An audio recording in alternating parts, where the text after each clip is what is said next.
Oke, Assalamualaikum warahmatullahi wabarakatuh. Selamat siang, berjumpa kembali dengan saya WDRM dalam podcast Ruang Inspirasi. Hari ini Ruang Inspirasi hadir memberikan informasi dan pengetahuan, setidaknya hal-hal yang sedikit bermanfaat untuk kita sehingga bisa kita manfaatkan untuk kehidupan kita. Kali ini saya mengucapkan bagi kalian yang sudah selesai atau tamat dalam masa perkuliahan dan akan memasuki dunia kerja, baik itu kuliah ataupun di tamat sekolah misalnya, berarti saatnya kalian akan masuk ke dalam dunia kerja. Kali ini saya akan membantu kalian untuk membuat CV yang sederhana tapi sangat bermanfaat dan mencukupi untuk poin-poin penting jika kamu mendaftar untuk masuk ke dalam dunia kerja. Oke, tapi sebelum saya lanjut, silahkan di like, di komen, serta di subscribe YouTube channel ini sehingga dapat bermanfaat untuk kita semua. Terima kasih. Oke, membuat CV itu dibutuhkan suatu pengetahuan. Jadi kita tidak hanya membuat CV itu seenaknya kita saja, namun harus berisi biodata yang jelas, informasi pendidikan, pengalaman kerja, pendidikan, kemudian kontak yang mungkin bisa dihubungi atau siapapun yang bisa mengetahui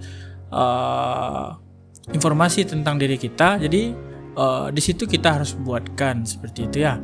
Kali ini saya sudah mencoba menyiapkan satu CV yang mungkin akan bermanfaat untuk kamu dalam menyiapkan lamaran pekerjaan. Oke, di sini saya sudah siapkan satu contoh CV yang mungkin bisa kamu manfaatkan. Secara umum, CV ini bisa kamu tiru dan kamu contoh setidaknya untuk melamar suatu pekerjaan. Poin-poin penting di sini adalah profil sederhana, kemudian pengenalan diri yang berisi semua informasi tentang kamu, yang berisi tentang nama, lulusan apa, kemudian pengalamannya apa, minat juga apa, seperti itu. Kemudian kemampuan dan kompetensi, kemudian pengalaman kerja misalnya, dan pendidikan juga ada, penghargaan dan referensi kontak. Dan saat ini kita akan bahas semuanya itu sehingga bisa menjadikan kamu itu bisa membuat CV yang baik seperti itu. Oke, di sini saya contohkan di sini ada foto, kemudian ada nama, ada alamat lengkap, kemudian nomor kontak, email, dan sosial media kamu. Jadi di sini namanya misalnya Manjai Jinyanto, alamatnya Bekasi, Jawa Barat dengan kode posnya, kemudian nomor handphone yang bisa dihubungi, email aktif kita, kemudian LinkedIn dan web sosmed dan link portofolio. Jadi ini bisa dilampirkan pada bagian atas. Jadi semua informasi yang ada pada bagian atas ini bisa setidaknya menjadi referensi awal orang untuk melihat informasi kamu. Pada bagian ini pun bisa kita beri foto atau tidak sesuai dengan kebutuhan saja. Jadi di sini bisa ditaruh foto atau dihilangkan. Tapi kalau saya menyarankan lebih baik menggunakan foto karena dari foto itu bisa mencerminkan kamu seperti apa. Kemudian pada bagian kedua ada namanya tentang saya. Seperti yang saya sampaikan tadi, di sini berisi profil kita, pendidikan kita secara umum, kemudian ada pengalamannya juga, kemudian ada minatnya apa, seperti itu. Ini saya contohkan, saya Matnai Jinyanto, lulusan S1 Manajemen Universitas Arminiti tahun 2020. Memiliki pengalaman sebagai staf administrasi HRD di PT Big Hit dengan achievement 25% efisiensi pekerjaan. Saya memiliki minat berkarir sebagai staf administrasi dan mahir dalam menggunakan Microsoft Office Tools. Jadi di sini Sianto dia pengalaman kerjanya sebagai staf dan biasa bekerja di belakang meja dan mahir menggunakan Microsoft Office Tools. Berarti semua Microsoft Office, Word, Excel, PowerPoint dan lain sebagainya itu bisa ia kerjakan dengan kemampuannya seperti itu. Jadi buatlah nama, lulusannya, kemudian pengalaman kerja, kemudian minatnya di apa, sehingga ketika kita baca informasi, HRD membaca informasi ini, dia akan mengetahui apa yang mau kamu tuju sebagai lamaran pekerjaan. Kemudian kemampuan dan kompetensi Ini yang sangat dibutuhkan sekali oleh HRD jika mencari pekerjaan, mencari orang untuk bekerja di perusahaannya. Jadi lampirkan kemampuan terbesar kamu pada bagian atas. Kemudian lampirkan juga kemampuan-kemampuan yang mungkin tidak dimiliki orang lain, sehingga dengan kemampuan dan kompetensi lain ini itu bisa menjadi pilihan kedua atau prasyarat untuk menambah kemampuan utama kita. Di sini ada Microsoft Office, karena mahir menggunakan Microsoft Office, jadi manajemen data bisa, kemudian bisa financial report, kemudian detail oriented. Jadi semuanya dituliskan saja secara sederhana seperti itu. Kemudian pengalaman kerja. Jika kamu sudah bekerja, kamu bisa sampaikan di sini apa nama perusahaannya, alamat, kemudian bekerja di bagian apa, sejak kapan, kemudian apa deskripsi dari pekerjaan kamu.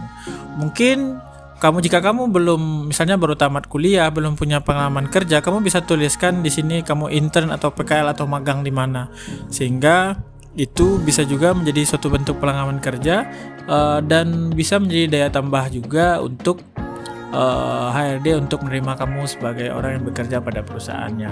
Jadi tuliskan nama perusahaannya, alamatnya, kemudian apa bidangnya, dan deskripsi dari pekerjaan kamu. Di sini ada PT Big Hit di Bekasi, Indonesia, staf administrasi HRD. Deskripsi pekerjaannya bertanggung jawab penuh atas pengecekan administrasi pegawaian mulai dari absensi dan penggajian. Kemudian achievement pekerja meningkatkan efisiensi perhitungan absensi karyawan yang didevelop secara 25%. Kemudian PT Bangtansia atau BTS Bekasi, Indonesia, staf intern gudang mengecek stok gudang dan membuat setiap laporan pengiriman dan penjualan barang masuk ataupun keluar, serta memastikan barang tersebut sampai ke tangan klien. Kemudian bisa ditambahkan intern, PKL atau magang di Bekasi juga sebagai staf radio Bekasi, misalnya kamu magang atau PL di radio Bekasi. Jadi untuk yang belum punya pengalaman kerja bisa menambahkan intern, PKL dan magang di sini. Kemudian kamu juga bisa menambahkan pendidikan di sini, karena pendidikan itu sangat penting untuk ditambahkan dalam CV, karena pendidikan itu bisa menggambarkan kemampuan dan bidang kamu. Jika kamu di bidang manajemen informatika, misalnya kamu harus buatkan kamu S1 apa, IPK-nya berapa, kemudian apa kemampuan dan kelayakan kamu ketika kamu sudah tamat S1 itu, kamu sudah mengikuti apa, pekerjaannya apa bidang yang sudah kamu lakukan ketika kamu masa kuliah, misalnya mengikuti karya ilmiah, memandu jalannya kegiatan, misalnya, kemudian di SMA-nya. Jadi cukup sampaikan saja dua pendidikan terakhir saja. Misalnya kalau S1 berarti S1-nya S1 kemudian SMA. Jika S2 berarti S2-nya S1-nya, seperti itu. Jadi tidak perlu membuatkan dari SD, SMP, SMA dan seterusnya seperti itu. Jadi cukup 2 ijazah terakhir saja. Kemudian jika memungkinkan, tulislah penghargaan di sini. Misalnya penghargaannya di bagian apa gitu. Jadi informasinya ada. Misalnya di waktu kuliah mengikuti karya ilmiah dan mengikuti kegiatan BEM ada semoga, dan lampirkan juga sertifikatnya seperti itu. Jadi ini penghargaan ini dibuatkan juga. Kemudian referensi kontak. Referensi kontak di sini adalah referensi kontak yang bisa dihubungi oleh HRD-nya. Jadi dia orang tersebut bisa dijadikan referensi untuk HRD untuk mengetahui bagaimana kita pengalaman kerja kita sebenarnya. Sehingga jika orang mencari informasi tentang kita, tentang pengalaman kerja kita, maka di sini bisa ditambahkan kontak yang bisa dihubungi dari orang yang memberikan pekerjaan kepada kita. Jadi saran saya, kalau untuk mencari pekerjaan baru, jagalah hubungan baik dengan pimpinan, dengan orang sekitar yang ada di pekerjaan kamu.